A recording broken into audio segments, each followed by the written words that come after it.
Process 1. Naging jam na siya, guys. Nilalagay ito sa bread. Durian din to. Tinatawag nilang gula duyan.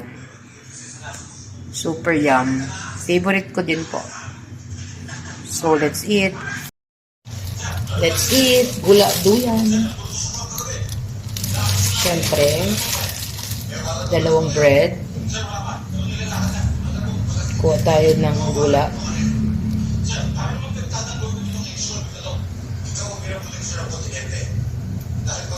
Chunks. Huwag niyong i-judge kasi ako din ang kakain nito, so hindi na ako nag-gloves.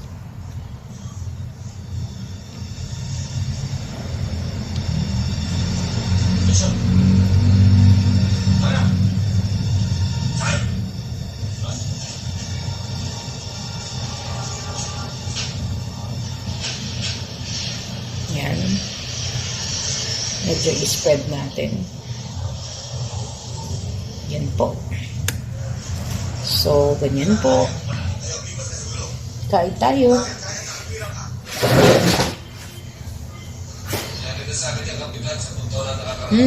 Yan po.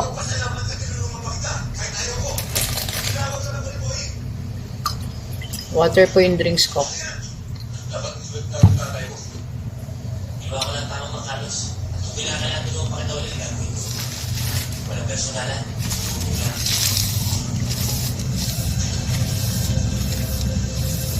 Mga crumbs ng bread.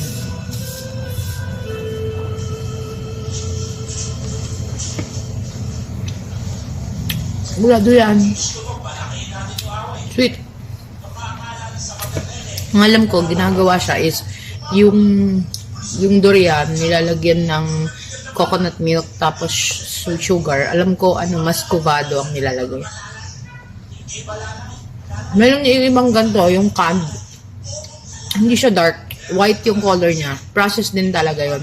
Nakalagay sa bottle. Glass bottle.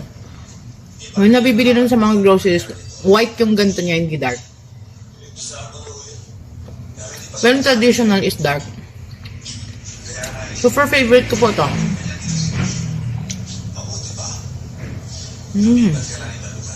Sarap. Masarap kong ganyan.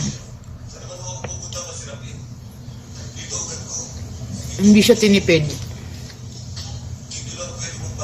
Ang sarap.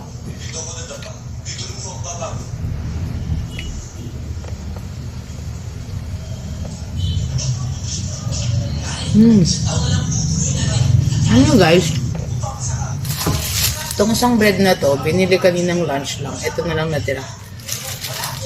Sinerve ko din sa husband ko, 2 ganito.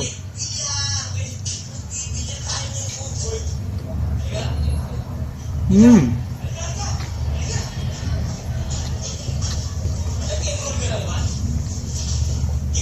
yung kapal. Diretso na sa mukha ko.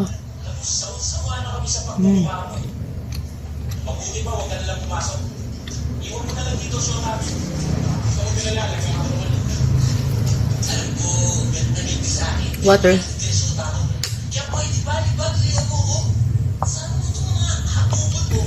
Pasensya na sa background music. What a big sound. Kasi nga nanonood ng YouTube, yung mga tao sa loob. So, thank you for joining me. Eating durian and gula duyan. And also manggis.